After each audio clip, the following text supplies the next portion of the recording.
For the past decade or so, you'd hardly call Alfa Romeo a brand in good health, but with the really rather good Giulia Saloon, things have been looking up, and the Italian firm's revival continues with this, the Stelvio. And surprise, surprise, it's an SUV, Alfa's first to be precise. Now, just like the Giulia, I think it's a bit of a looker. It looks a bit like a hatchback that's been jacked up a little bit, but it's got a tough job on its hands because Alfa is pitching this right against established rivals like the BMW X3, the Mercedes GLC, the Audi Q5, the Jaguar F-Pace, and if that wasn't enough, this also goes up against the Porsche Macan. Now, in here, it's just like the Giulia. I mean, the dashboard is a little bit taller because this is an SUV after all, but the design is the same. And that's a really good thing because both cars, it's all about the design details. So there's these cowled instruments, the thin steering wheel with the starter button there. I really love that. And the whole dashboard sort of wraps around you. It's all very Alfa Romeo. Now, the quality, it's fine. I mean, there are some really good soft touch plastics on the top of the dash, across the top of the doors, but it does get a little bit cheaper lower down there for instance, and on the doors. And the infotainment wheel, for example, is just way too cheap feeling. I mean, that simply is not good enough. Now, there is lots of storage. I mean, down here, there's a couple of cup holders, suitable for a couple of water bottles. There's a space for your mobile phone as well, which is quite a nice touch. The door bins are large enough for a car by a large water bottle test. Under here, there's a USB charging port, an aux in, and a couple of little bore compartments. And the glove box is of a good size as well. Things that I don't like, well, I don't like the driving position. I can't really get that comfortable in here. Now, in the Giulia, you sit really low down, the steering wheel comes out, you feel really sporting. But in this, you feel as though you're leaning over the controls. It feels slightly bus-like. Now, I mentioned the infotainment wheel earlier on, and that's hooked up to an infotainment system that, I mean, it's quite a long way off the likes of the Volvo XC60 and the Audi Q5. I mean, it's fine, but for instance, the reversing camera, I mean, look at that, it's just way too grainy. And the navigation system is a TomTom system. And you also only get a screen here. You don't get a virtual cockpit like you do in the Volvo XC60 or the Audi Q5.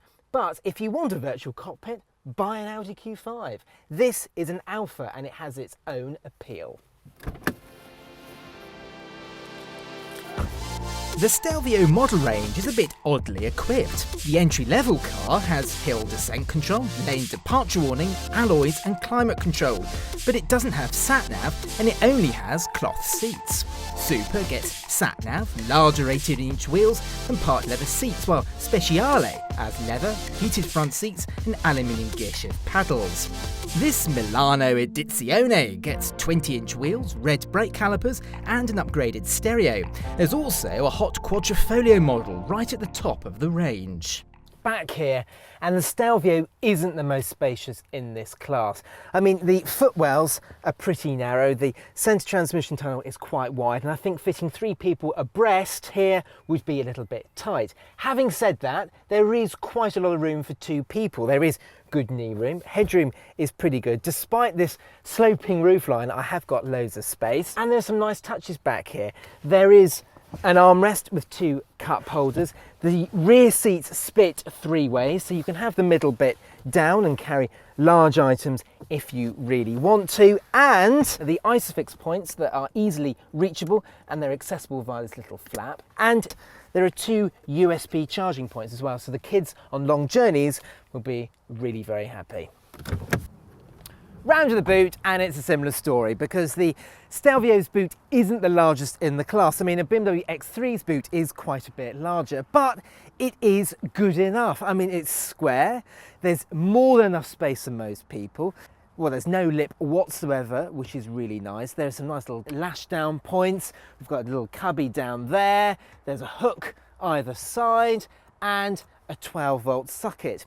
You can also fold down the rear seats with these levers, which is really good. What's not quite so good, however, is once you've pulled those levers and the seats have released, you still have to lean forwards to push them down, but once you've done that, you've actually got quite a lot of space, and those seats fold down pretty flat. As an example, let's just use the car by suitcases, push them all the way through, and there you are. Look, loads and loads of space. But another really nice touch with the Stelvio is that every single car has an electric tailgate as standard.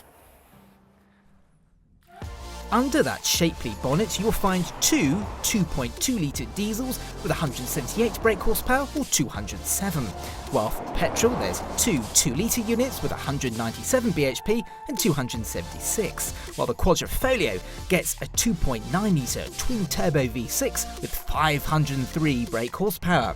All come with an 8-speed automatic gearbox, and it's only the 178 bhp 2.2 diesel that has rear-wheel drive. All the others are all-wheel drive. Now we've got the most powerful diesel engine Alfa Romeo fits to the Stelvio, and it's a really good engine. Doesn't matter what gear you're in, there's instant acceleration and it feels very, very quick.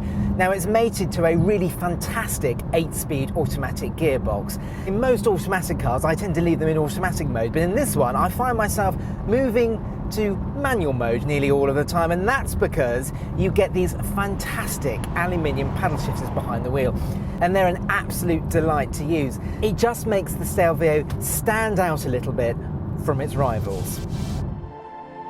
Unsurprisingly, it's the lower-powered rear-wheel drive diesel that's the most frugal, with Alfa claiming 60 mpg and 124 grams per kilometre of CO2. But even our 207 bhp diesel Stelvio was returning in the high 40s. The petrols range from 40 mpg for the 2 litres to 31 in the hot Quadrifoglio.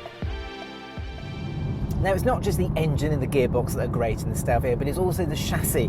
Now the way this thing goes around corners defies belief really. It is really very good indeed. It feels so agile and so nimble, and it's made to do really delicate and accurate steering. You just have to think about where you want to go and the Stelvio is already there. It makes the Stelvio probably the best in class to drive. I mean, it's better than an F-Pace Jaguar and probably on par with the Porsche Macan. It means that the Stelvio is right at the top of the class for driver fun. Well done, Alfa. Overall, the Stelvio ranks alongside the Porsche Macan as the driver's choice in the class. And while there are some quality issues, the rear visibility being woeful and the diesel engine being a tad too noisy, the Stelvio is a really likeable car and is worthy of consideration if you're after a smart-looking, premium mid-sized SUV. If you like this video, make sure you watch our BMW X3 review and our SUVs playlist. For many more videos, click the Carby logo to subscribe to the channel.